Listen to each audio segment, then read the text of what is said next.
पुनर्जीवन आशाएं किसी न किसी तरह से जारी रहती हैं, जिसमें इसके जीतने वाले बोलते हैं कि उन्हें उधारदाताओं को उनका भुगतान करने के लिए बढ़ावा मिला है।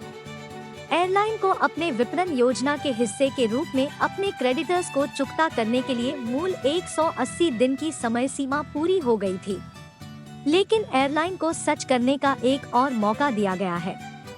भारत के राष्ट्रीय कंपनी कानून अपील ट्राइब्यूनल (NCLAT) ने जेट एयरवेज के जीतने वाले बोलते कलरोगजलान संगठन को अधिक समय दिया है ताकि वे अपने उधारदाताओं को भुगतान कर सके और वाहक को फिर से जीवित करने के लिए आवश्यक प्रक्रियाओं को पुनरारंभ कर सके।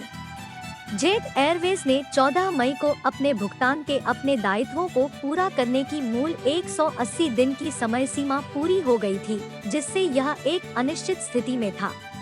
लेकिन NCLAT ने कहा है कि उनको बैंक गारंटी को लेंडर्स को अब तक कैश नहीं करना चाहिए, जो कि करीब $21 मिलियन की गारंटी है, जब तक यह निश्चित नहीं हो जाता कि उन्हें योजना को कार्यान्वित नहीं कर सकते।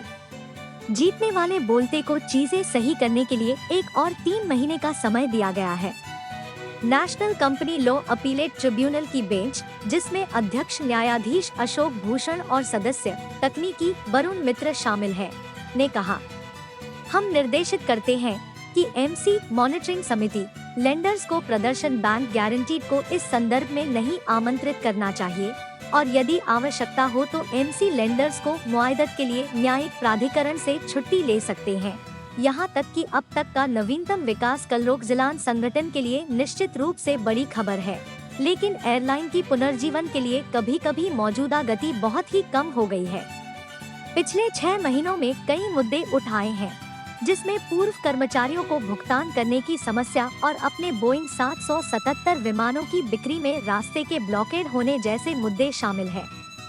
एयरलाइन पिछले साल बेहतर दशा में थी जब उसने अपना एयर ऑपरेटर प्रमाण पत्र AOC नवीनीकृत किया था, लेकिन वह भी 19 मई को समाप्त हो गया था और जेट के बारे में कोई बात नहीं हुई है। जेट ने AOC प्राप्त करने के कुछ महीनों बाद वाणिज्यिक चालना शुरू करने की योजना बनाई थी, लेकिन अब तक कुछ नहीं हुआ है। भारत के एविएशन नियामक प्राधिकरण DGCA ने जेट से उड़ान शुरू करने की योजना के बारे में स्पष्टता की मांग भी की है। AOC चली गई है तो जेट को DGCA के साथ पुनः आवेदन करना होगा।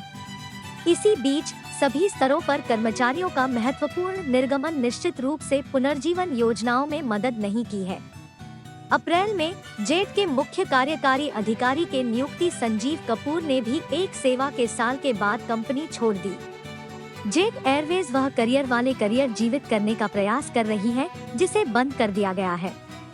यहाँ उम्मीद है कि वह उस 3 महीने की जीवन रेखा का सबसे अच्छा उपयोग करेगी जो उसे समस्याओं को हल करने और आशा है संशोधित योजना बनाने के लिए पुनः संचालन करने के लिए दी गई है।